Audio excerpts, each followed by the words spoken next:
हाँ तो प्यारे बच्चों कैसे हो। आज हम आपके लिए पुनः दोबारा से 9th की एक सीरीज शुरू करना चाह रहे हैं। पास्टली आपका रिवाइज हो जाए, इसके लिए आज से हम पुनः शुरू करेंगे हमारे आइकॉन एजुकेशन चैनल और ज्ञानी बाबा चैनल पर 9th की मैथ गणित। तो एक मस्ती के साथ हमें मैथ पढ़नी है, पूरी गणित पढ़नी है, बड़ा प्यारा सब्जेक्ट है। और हमने कुछ एक वीडियो बहुत पहले डाले हुए हैं, आप उन्हें देख ले। एक्सरसाइज 1 का है और एक इंट्रोडक्शन है प्रश्नावली 2 का। उसके आगे से हम आज से पढ़ने वाले और आप सब मस्ती से पढ़ें, यही कहना चाहता हूं। और बढ़िया मार्क्स लाए, गणित को स्ट्रॉन्ग करें। कुछ पास्ट आपका रिवाइज भी हो जाएगा इस समय एग्जाम के पहले, और इंपॉर्टेंट क्वेश्चन हम डिस्कस भी कर लेंगे। ध्यान दीजिए, आपकी एक्सरसाइज 2 जो है वो बहुपद है, और बहुपद आपके 10th में भी आने वाला है। और ये एक्सरसाइज आपको बाकी सारी एक्सरसाइज को सोल्व करने में हेल्प भी करती है। इसके फॉर्मूले हैं वो काफी आगे तक आपको मिलते रहेंगे। अगर आप गणित जहां तक भी पढ़ोगे तो उम्र काम आते रहेंगे, जहां तक गणित पढ़ोगे और पढ़ाओगे। क्लियर है। प्रश्नावली 2 आपकी बहुपद के नाम से थी। इसमें हमने 2.1 में पहले वाले वीडियो में ये पढ़ा था बहुपद कौन होते हैं, किसे कहते हैं बहुपद। 1 चर में बहुपद कौन है, 2 चर में बहुपद कौन है, 3 चर में बहुपद कौन है। तो आज हम उससे थोड़ा सा आगे चलते हैं। बहुपद जो होता है, मैं px से लिख रहा हूं, कोई बहुपद लिख दिया मैंने, x का स्क्वायर माइनस 2। इसके शून्यक क्या हुए, शून्यक, ये चीज आज हमें देखनी है। क्या होते हैं शून्यक, गौर करेंगे। नाम से अगर कुछ अर्थ निकालने का प्रयास करते हैं तो उसके नाम से जाहिर होता है शून्य, यानी जिसमें शून्य आ रहा हो, यानी कि चर का वह मान जो आपके इस बहुपद की वैल्यू को 0 के बराबर कर दे, बहुपद का शून्य कहलाएगा। ध्यान से देखना, जैसे यहां अगर मैं x की जगह 2 रखता हूं, यानी p2 इक्वल टू 2 का स्क्वायर माइनस 2, तो ये 4 माइनस 2 आया, यानी कि इसकी वैल्यू कितनी आई, 2। यानी कि हमें 0 प्राप्त नहीं हुआ। तो x इक्वल टू 2 आपके इस बहुपद का शून्यक नहीं है। अगर आप इसकी जगह रूट के 2 रखते तो क्या होता, यहां आपके x की जगह √2 आता, यहां √2 आता, √2 का स्क्वायर, स्क्वायर से रूट हट जाता है, आपको अच्छी तरह पता होगा, 2 होता, और 2 में से 2 गया तो 0 आया।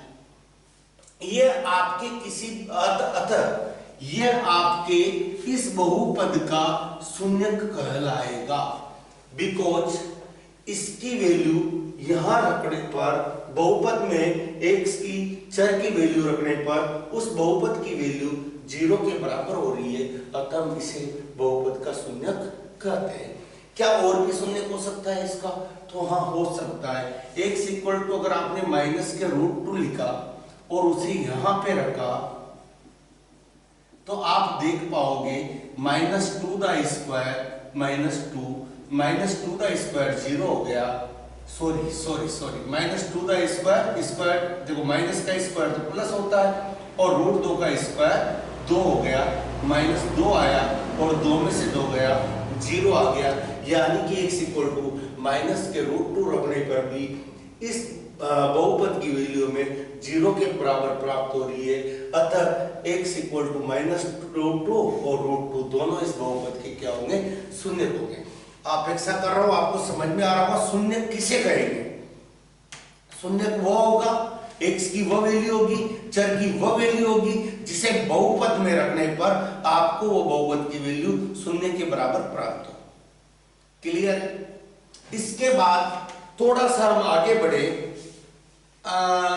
हम देखना चाहेंगे कोई भी बहुपद हो। आपकी एक्सरसाइज में 2.2 की बात कर रहा हूं। यहां पर 2.2 में एक क्वेश्चन दिया है, आपको एक बहुपद दिया है और वह है 5x माइनस 4x का स्क्वायर प्लस 3, और आपसे कहा गया है कि x इक्वल टू 0 पर इस बहुपद का मान क्या होगा। किसी भी चर के मान पे बहुपद की वैल्यू निकालना कैसे निकाली जाती है, कुछ भी नहीं है साहब, आपको जहां x आ रहा है उसकी जगह 0 रख देना है। 5x की जगह 0, 4x की जगह 0 का स्क्वायर प्लस 3। आप देख पाओगे 0 से 5 मल्टीप्लाई होगा 0, 4 से 0 मल्टीप्लाई होगा 0, प्लस के 3, यानी कि आपके वैल्यू आई x बराबर 0 पर इस बहुपद की वह कितनी आई 3। इसी वैल्यू को अब x इक्वल टू -1 पे निकाले।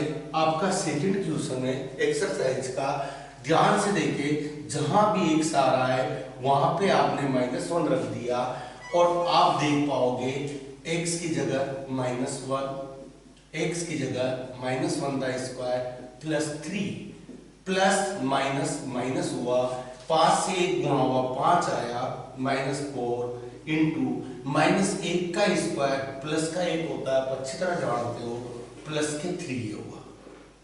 -5 -4 प्लस के 3 आया, 4 से मल्टीप्लाई हुआ, माइनस के सॉरी 4 ही आएंगे माइनस के, और माइनस के 5 और माइनस के 9 ऐड करेंगे, माइनस के 9 हुए, प्लस के 3 आया और इसकी वैल्यू आपके पास आ गई x बराबर 1 पर, -1 पर बहुपद की वैल्यू होगी -6। इस प्रकार आप किसी भी चर के मान पर बहुपद की वैल्यू ज्ञात कर सकते हो। अपन और करते हैं, आपका दूसरा क्वेश्चन कुछ इस प्रकार है एक्सरसाइज में कि आपको P0, P1 और P2 ज्ञात करना है, क्लियर। और आपको कोई भी एक मैं ले लेता हूं, Pt इक्वल टू दिया है 2 + t plus 2t the square minus t की पावर 3। ध्यान से देखिएगा, आपको P0 ज्ञात करना है, यानी t की जगह आपको 0 रखना है। आप जहां भी t आ रहा है उसकी जगह पर 0 रख दें। देखो आपका आंसर क्या आता है, 2 + 0, 0 का स्क्वायर 0, 0 से 2 मल्टीप्लाई होगा 0, 0 का क्यूब 0 होगा, 2 प्लस के हैं, सॉरी यहाँ 0 का स्क्वायर 0 था, 0 से 2 मल्टीप्लाई हो रहा था, ये भी 0 हो गया, ये भी 0 है। आपका आंसर आ गया साहब 2, यानी t इक्वल टू 0 पर आपके बहुपद की वैल्यू आ गई 2।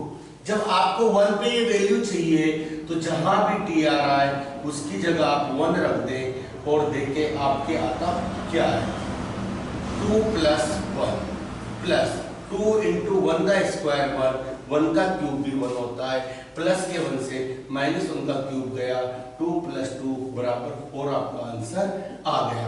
इसी प्रकार आप t इक्वल टू 2 पर इसकी वैल्यू निकालें, जहां भी t आ रहा है वहां पर 2 रख दें, 2 का स्क्वायर 2 का क्यूब, 2 + 2 + 2 × 2 का स्क्वायर 4 हुआ, -2 का क्यूब कितना हो गया 8, 2 और 2 4 तो कर ही लेते हैं, 4 2 प्लस के 8 और माइनस के 8 ये कटे, यानी P2 की वैल्यू भी आपके पास कितनी आई 4। इस प्रकार आप किसी भी बहुपद में किसी चर के किसी मान पर उस बहुपद की वैल्यू निकाल सकते हो। अब शून्य कैसे निकालें, हर बार रख के तो देखा नहीं जाएगा, तो आप डायरेक्टली शून्य कैसे निकालें, उसके लिए आपका क्वेश्चन 3rd है और वहां से हम कुछ क्वेश्चन उठाते हैं और सीखते हैं शून्य निकालना। ध्यान दीजिएगा, आपका यहां पर पहला क्वेश्चन है, या एक क्वेश्चन में ले लेता हूं, px equal to 5x - pi. Sorry, यहां चेक ये करना है कि ये जो दिया गया है x इक्वल टू 4/5 वो इस बहुपद का शून्य है या नहीं, ये आपको चेक करना है। भाई अगर ये इसका शून्य होगा तो हम सीधा सा फंडा जानते हैं, इसे यहां रखने पर इस बहुपद की वैल्यू शून्य के बराबर आनी चाहिए। अगर ये शून्य के बराबर आया तो ये इसका शून्य होगा, अन्यथा ये इसका शून्य नहीं होगा। प्यार से देखना, बड़े इजी वे में अपने से लिखेंगे। भाई x इक्वल टू हमने 4/5 लिखा, यहाँ पे 4/5 लिखा, माइनस पाई आया होगा, 5 से 5 गया, 4 माइनस पाई।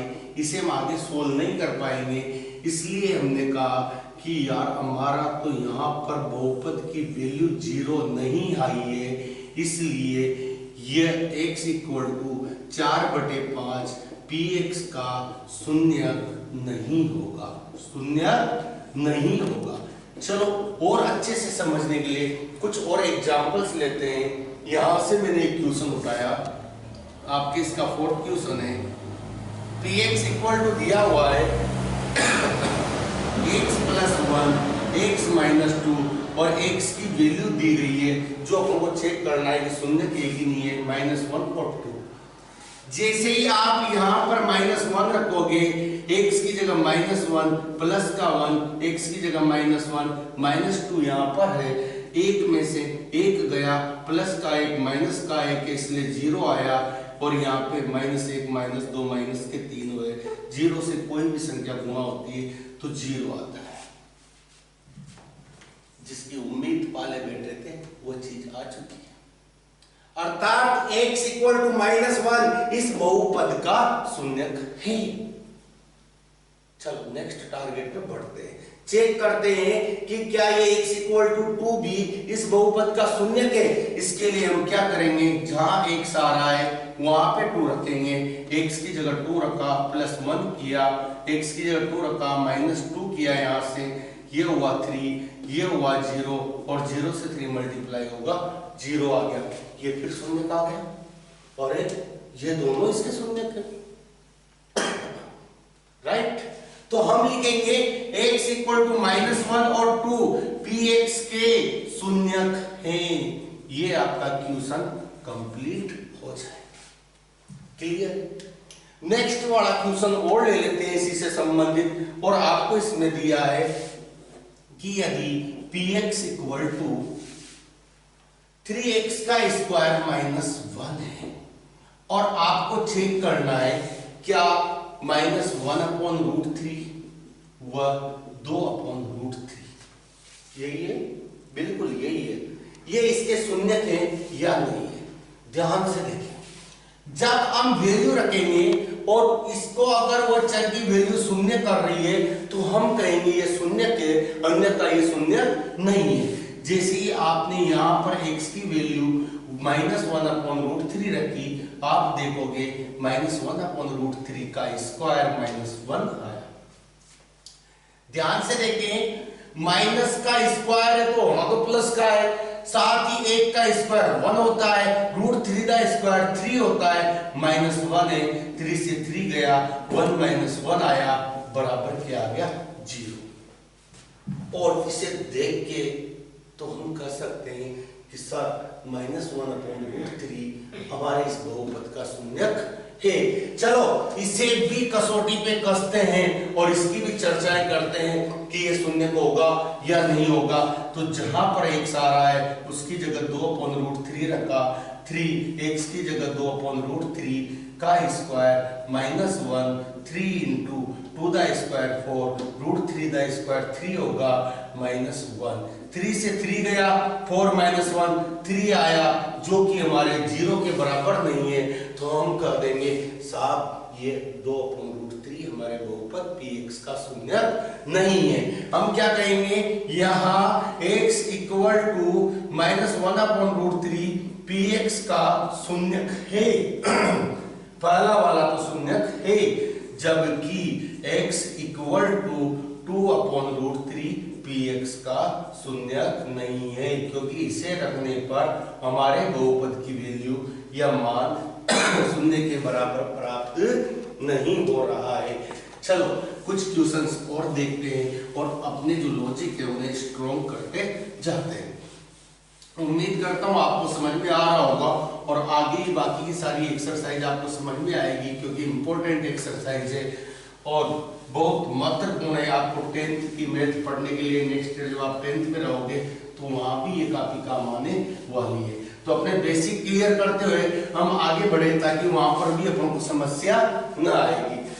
अगला है प्रत्येक स्थिति में आपको बहुपद के शून्य ज्ञात करने। अब शून्य वेरीफाई नहीं करना, पहले पर शून्य वेरीफाई करते हैं शून्य है या नहीं है, लेकिन अब आपको शून्य ज्ञात करना है जिसे दिया गया है, एक बहुपद दिया है px बराबर x प्लस 5 और आपसे पूछा गया है बताओ इसका शून्य क्या है। आप देख के बता दोगे कि सर बड़ा इजी है ना, x की जगह -5 रखो, -5 है +5 जोड़ो तो 0 आ जाएगा। बिल्कुल यहाँ तो इजीली अपनों को दिख रहा है, पर इसके लिए हम एक प्रोसेस रखते हैं, बार बार रखे नहीं देखेंगे। अपन क्या करते हैं, शून्य के लिए हमारे px किसके बराबर होना चाहिए कि 0 के बराबर होना चाहिए, और px की वैल्यू में दिए x प्लस 5, इसे 0 के बराबर लाना है, तो यहाँ से x की वैल्यू निकाल लो, ये कितनी आ गई -5, और ये हमारा शून्य खाना है। कुछ इस तरह का काम करें ताकि समस्याएं न्यूनतम आए। और देखते हैं, जैसे आपको दिया है px = 2x प्लस 5, आपको शून्य ज्ञात करना है। आप लिखें शून्य के लिए हमें क्या करना है, ये px = क्या होना चाहिए 0, px की वैल्यू है 2x प्लस 5, ये 0 आना चाहिए, 5 को पीछे भेजा माइनस का हुआ, मुझे x चाहिए, 2 कहां चला जाएगा बटे में, और हमारा शून्य का आ गया x = -5/2। एक क्वेश्चन और यहां से लेते हैं, px = आपको दिया है cx प्लस d, और यहां पर कहा गया है कि c0 = 0, वास्तविक संख्या है c और d। तो हमें तो फंडा पता है ना कि शून्य निकालने के लिए हमें करना क्या है, px को 0 के बराबर करना है, भले वो हमें कुछ भी दे।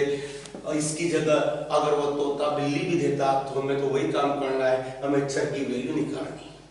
ध्यान दें, यहां पर px की वैल्यू है cx प्लस d बराबर क्या कर दिया 0, d को सबसे पहले पीछे भेज दे, माइनस का हो जाएगा, मुझे x का मान चाहिए तो गुणा में जो भी है वो कहां चला जाएगा बटे में, और मेरा शून्य आ गया x = -d/c। क्लियर।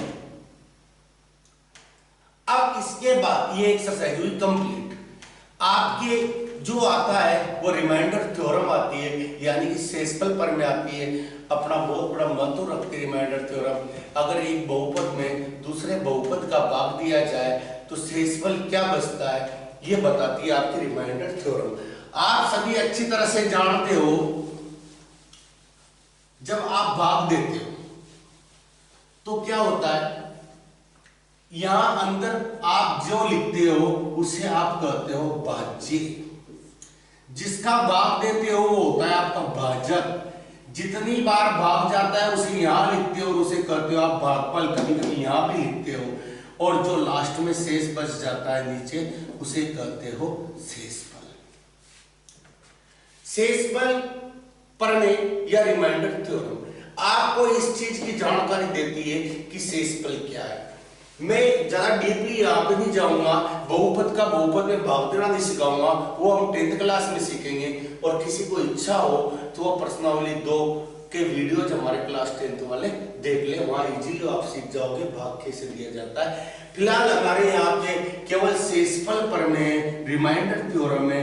उसका अर्थ यह है, यदि आप किसी बहुपद में px में x माइनस a किसी बहुपद का भाग दे रहे हो तो शेषफल क्या बचेगा, तो यहां पे कहा जाता है उसका शेषफल जो बचेगा ना वो pa बचेगा।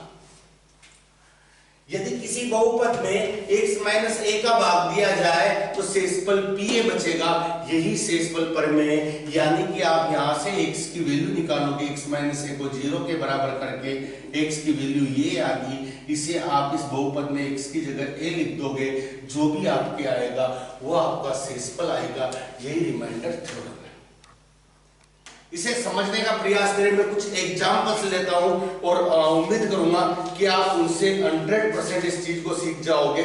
जैसे आपकी एक्सरसाइज 2.3 है और इसमें पहला क्वेश्चन है, और पहले क्वेश्चन में बताया गया है कि एक बहुपद है px = x³ plus 3x² plus 3x plus 1। इसमें निम्नलिखित से भाग देने पर शेषफल क्या बचेगा। ध्यान दो, पहला क्वेश्चन है, अगर इस वाले बहुपद में x+1 का भाग दिया गया तो क्या बचना है। ये आपका बहुपद है और इसमें x+1 का भाग देने पे क्या बचेगा, शेषफल क्या बचेगा, ये हमें चाहिए। बड़े इजीली आप समझ सकते हो, मैंने बताया है कि शेषफल क्या बचेगा। ये x माइनस एक जो जिसका भाग दे रहे हो उसे 0 के बराबर करो, यहाँ से x की वैल्यू निकालो, उस मान को आप यहाँ पे रख दो, उसे सोल्व करने पे जो भी आएगा वो आपका शेषफल आएगा। तो मैं यहाँ लिखूंगा शेषफल के लिए इस x+1 को 0 के बराबर करूंगा, x की वैल्यू निकाल लूंगा। अतः शेषफल जो होगा ना, मेरा शेषफल जो होगा x+1 का भाग इस वाले बहुपद में देने पर वो क्या आएगा, p, x की जगह वैल्यू रख दो -1, ये आएगा। अब इसका मान कैसे निकाले, जहां भी बहुपद में x आ रहा है उसकी जगह 1 रख दो। अभी ये काम हम करके आए तो -1 का स्क्वायर प्लस 3 -1 प्लस 1। आप देखोगे -1 का क्यूब -1 होता है, प्लस 3 इंटू -1 का स्क्वायर 1 होता है, प्लस माइनस माइनस हुआ, 1 तिया 3 हुआ, प्लस 1। ध्यान से देखो, माइनस का 1 प्लस का 1 कट गया और यहाँ पे 1 तिया 3 प्लस का माइनस के 3 है, 3 में से 3 गया, ये 0 आ गया। यानी हमारे इस केस में यहाँ पर शेषफल क्या बच गया, 0 बच गया। यही शेषफल प्रमेय और शेषफल प्रमेय की सहायता से हमने शेषफल निकाल लिया कि शेषफल क्या बचा, 0 बचा। और इसका अर्थ क्या समझते हो, परफेक्टली आपने डिवाइड कर दिया और वहां से शेषफल निकाल लिया 0।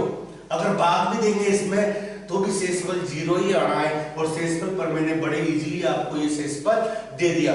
इसका सीधा सा अर्थ यह है, भाग पूरी बार गया है, x+1 का भाग इसमें पूरी बार गया है, अर्थात x+1 इस वाले बहुपद का गुणनखंड है। पूरी बार भाग तभी जाता है जब जिसका आपने भाग दिया है वह दूसरे वाले जिसमें भाग दिया है उसका क्या हो, गुणनखंड हो। तो यहाँ से एक बात और सीखने को मिलती है, अगर शेषफल 0 आ रहा है तो जिसका आपने भाग दिया है वो दिए गए बहुपद का गुणनखंड है। हम थोड़ा सा और प्रयास करते हैं। इसी में एक आपको दिया है x+π का भाग अगर इसमें दिया जाए तो शेषफल क्या बचेगा। आप यहाँ भी लिखना कि सर शेषफल के लिए x+π को हम 0 के बराबर करेंगे, यहाँ से x की वैल्यू निकालेंगे और हम कहेंगे कि हमारा शेषफल जो आएगा ना इस बहुपद में x की जगह -π रखने पे आएगा, यानी ये हमारा शेषफल होगा। जहां भी x आ रहा है उसकी जगह π रख दे, π का क्यूब हो गया प्लस 3 -π का स्क्वायर हो गया प्लस 3 -π हो गया प्लस 1। इसका मीन्स हुआ -π का क्यूब प्लस -π का स्क्वायर करेंगे, माइनस का स्क्वायर तो प्लस होता है इसलिए 3π का स्क्वायर आएगा, प्लस माइनस माइनस हुआ 3π आएगा प्लस 1। क्या आप इसे सोल्व कर सकते हो, नहीं ना। तो बस यही हमारा शेषफल है, जहां से आगे में सोल्व करना नहीं आ रहा वही हमारा शेषफल है। ये पाई के रूप में था तो हमने भी कर दिया कि यही हमारा शेषफल है। इस प्रकार रिमाइंडर थ्योरम से आप पास्टली शेषफल ज्ञात कर सकते हो। ये थ्योरम हमने पढ़ी थी प्रश्नावली 2.3 में 9th क्लास। चलो अब इसी में क्वेश्चन नंबर 2 है कि आपसे कहा गया है कि एक बहुपद है px = x का क्यूब माइनस ax का square plus 6x minus a। इसमें अगर x - a का भाग दिया जाए तो शेषफल क्या बचेगा। मैंने कहा अपना वही फंडा है, शेषफल के लिए जिसका भाग देना है उसे 0 के बराबर करो, यहाँ से चर का मान निकालो, a को पीछे भेजा प्लस का हो गया, इस मान को यहाँ रख दो, वही आपका शेषफल होगा। शेषफल ये शेषफल के लिए शेषफल हो गया आपका pa। जहां भी इसमें x आ रहा है उसकी जगह आप a रख दें, a का क्यूब a का स्क्वायर a माइनस a का क्यूब a के स्क्वायर से गुणा होगा, a का क्यूब हो जाएगा, 6a में से a गया तो 5a आया, इससे ये कट गया और आपका शेषफल आपको मिल गया 5a।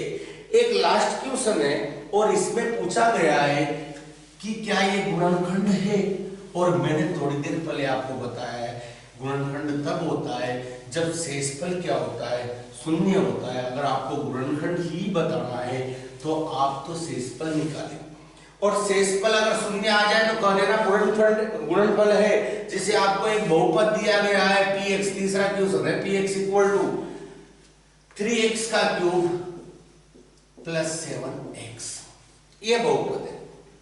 दूसरा दिया है कि 7 प्लस 3x क्या इसका गुणनखंड है, 7 प्लस 3x, हाँ यही है। तो आप क्या करोगे, शेषफल निकालो, और शेषफल के लिए क्या करते हो, इसे आप 0 के बराबर करते हो। 7 को आपने पीछे भेजा, कहीं का हो गया, माइनस का हो गया, मुझे x चाहिए, 3 कहाँ चला जाएगा, बटे में चला जाएगा। क्वेश्चन तो यही है ना, बिल्कुल यही है। चलो इस वैल्यू को यहाँ रखें और शेषफल निकालें। शेषफल बराबर p माइनस 7/3 आएगा। जहां पर आपके x आ रहा है उसकी जगह रखें माइनस 7/3 का क्यूब प्लस 7 माइनस 7/3। ध्यान से देखें, माइनस का क्यूब है इसलिए आएगा तो माइनस का ही। 7 का क्यूब आप निकाल लें, 343 होता है शायद। 3 × 3 4 3 ये आया। 3 का क्यूब कितना आया, 27 आया। इससे 9 टाइम गया, प्लस माइनस माइनस हुआ 7/49/3। आप देख पाओगे ये दोनों माइनस की संख्या है और ये दोनों में साथ जुड़ेगी, और जुड़ेगी तो यहाँ पर 0 आने की संभावना बिल्कुल नहीं है। अतः ये कभी 0 के बराबर होगा ही नहीं। जब ये 0 के बराबर नहीं होगा तो हम कहेंगे 7 प्लस 3x, 3x का क्यूब प्लस 7x का गुणनखंड नहीं है, क्योंकि हमें शेषफल शून्य प्राप्त नहीं हुआ। इस प्रकार आप गुणनखंड वाले क्वेश्चंस भी कर सकते हो, और आपकी प्रश्नावली 2.3 BC के साथ कंप्लीट हो गई। अब इसी प्रकार मस्ती में हमें 2.4 और 2.5 भी कंप्लीट करनी है। उसके लिए आपको थोड़ा सा इंतजार करना पड़ेगा नेक्स्ट वीडियो का। यकीन मानिए अपन सारी एक्सरसाइजेज जब एक सीरीज के रूप में करेंगे और डेली एक वीडियो आपके लिए भी अपलोड होगा। तो थैंक यू फ्रेंड्स, फिर मिलते हैं हंसी मजाक के साथ कक्षा 9th को अलविदा करने के लिए। Thank you.